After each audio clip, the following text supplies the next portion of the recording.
Welcome back to Liquidity and Liquor. Today we're talking about business ideas that we've had that haven't worked. Yeah, things that didn't work out either because we did do it right or it was just a stupid idea. Do you want me to start with one? Yeah, go ahead. I start with one. So the one thing that I tried to do that didn't work out for me was consulting.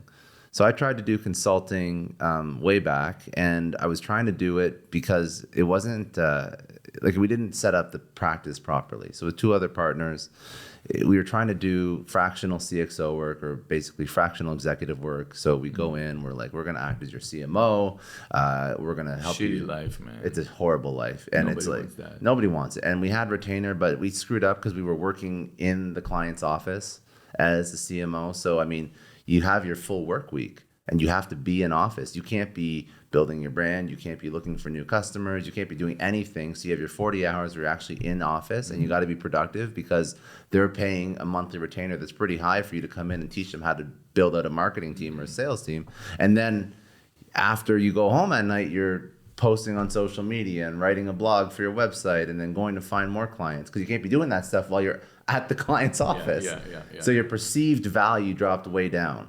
Yeah. And it was tough. And also, the other part that sucked is we targeted startups. So startups don't have money, which is like a big deal. But we thought we were gonna, we'll go in and target startups. That's so funny. So when you become a consultant, you got to figure out how to set like a high perceived value, have great retainers, work with companies that have money. And the reason why we did startups is because we thought it was fun, it was cool, it was like trendy. No, the way you guys probably want to consider it, and I would always tell you, look at the framework that works, right? So if you look at, say, restructuring turnover form, those are the ones that would actually need a CEO. So if you go to a private equity that have a company that suck, that the founder, the investor, they don't do very good. First, they're the private equity, so they pay you for that. And then what you want to do is you don't want to be the one actually running it. You want to get someone that does it, and he get paid $1, you get paid $1.50, and that's how you do it. And you facilitate all that for them. So you run the business of things. And you definitely want to go to people that need that, but someone important just left in that. So a good example, by the way, for that would be Alvarez and Morsal, right? Or McKinsey, I think they still do that. And that's what they're doing. All those consulting companies, they have those practice. And it's literally business development for them. So it's going to go from, we're going to run over we're going to do all your accounting, or we're going to run over your company because your CEO, they found that he's not, whatever, he left. And so that's the practice. And by the end of the day, what I learned is that their real objective is actually not to save the company or anything like that. The real objective is just to prolong the time that you keep those people running it. That's just prolong it. Because if they're doing good, eventually they're going to hire someone else. Yeah. If they're staying over there, it is what it is. If you look at McKinsey, their business development is walk around your office and tell you, we got to fix this, we got to fix that. That's their job, to stay in business, because they bill you by the hour. I know. Same, yeah. So it was tough work. But I mean, we weren't professional consultants. We were just trying. A whole bunch of smart people that had jobs before, that were good at their jobs, that thought they'd be good consultants, which is like, I think the majority of people that end up being consultants. So it was just burned out. It was like best burn thing out, for a consultant is to meet once a month for a day at most. Yeah. And get paid percentage from the business, and also like 100,000 a year. That's where you have one day a month here, one day a month there, one day a month here, one day a month there. You know, not even a day or half a day or every 2-3 months. That's how they do it. Yeah. And I have a lot of friends that's what they do. I mean, there is agencies that. See, we brought Claudia Pocha on a show. That's what she does. So you make $400,000 a year by going 4 days a quarter to a company, and you still have stock options over there. And you sit down and you tell them, let me see. I don't know. You gotta make sure. I have bad feeling about that one. It's all about perceived value. Yes. And that's why when you have a good career, then you can actually do that properly. Exactly. You need to showcase that who you are, because they need to know that, we brought a guy with a PhD or a person that ran this business and they know what they're doing. So that's how. So what's some bad businesses you've done? Well, mine was, a lot of the failures were within the business that made it later, because I kind of like never give up. Say something works. So it's like, I don't kill a business.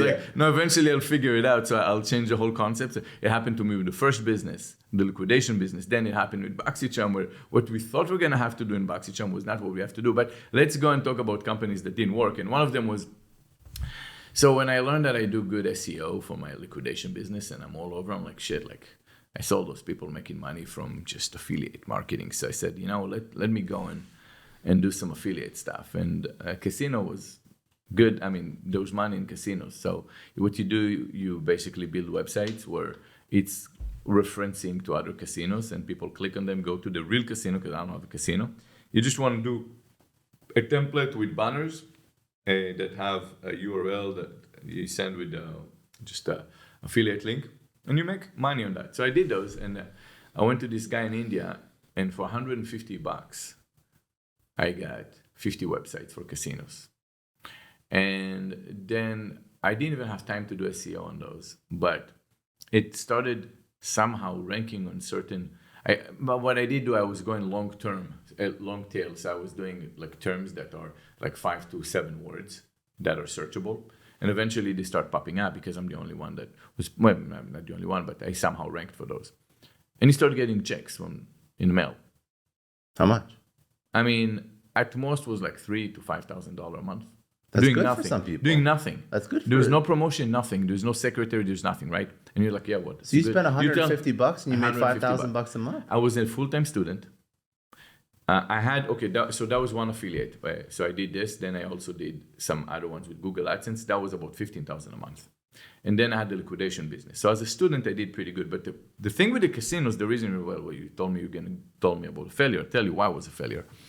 Because once it started picking up and gave me the motivation, like shit, I'll start promoting them, do some better ones and all that. It was, I can't recall the year. From one day to another, they made it illegal to have any online gambling in the United States, including affiliates. So I had, in a rush, to go and shut down all those websites so I don't get in trouble. Because it was okay today. You wake up in the morning, now you're not allowed. There was a big pressure from Vegas to shut down all the online casinos because they did the math that 1 day of online gambling in the United States is equated to a couple months of the entire circulation of money that goes in Vegas. So that's how much money was taken out of Vegas, the online gambling. So somehow, now the online gamblings are not organized with lobbyists, so then Vegas was, so they shut it down. And, it's like you're making money, even if it's like a couple $100 a month, it's fucked out. Like, shit. Yeah. I just started. And and that's the bad part behind this. For a year, I got no money.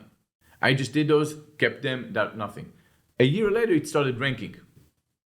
And that's when, and I'm talking just got the money within the same month that I started making the money, it all went away. And I had to shut it down and tell them, cancel my affiliate. They're like, well, it's residual. We're going to keep those who came in. You're like, yeah, no. I don't want to go to that. No problem, nothing. And I had to shut it all down. Yeah, well, it is what it is. Yeah. Okay, so I'll give another story. That was beginning of the beginning. I was trying to buy and sell stuff, buy and sell stuff online. And I honestly searched for close to a year. I was driving around wholesalers here in Miami. Like, what can I buy for $1 that I can sell for $2? Couldn't find anything. I would go and find a pair of jeans, but no one sells that jeans online. Oh, that jeans is very expensive. You can sell it for $120. How much is what's my cost? $10. Okay. I go online and see similar jeans, different brand, for $8. Did you buy one by one? And over here with this guy, I had to buy. So for a year, I was searching, couldn't find nothing. The what was so challenging. The what was like, and then I learned why I was looking at everything wrong. What I should have looked at is a different way. And that was, but skillless person would find hard time to see any opportunity, or that's the challenge. All right. Okay, that's it for today. If you enjoyed, please subscribe on YouTube. If you enjoyed this podcast, you can download and listen to it wherever you get your podcasts or on liquidityandliquor.com.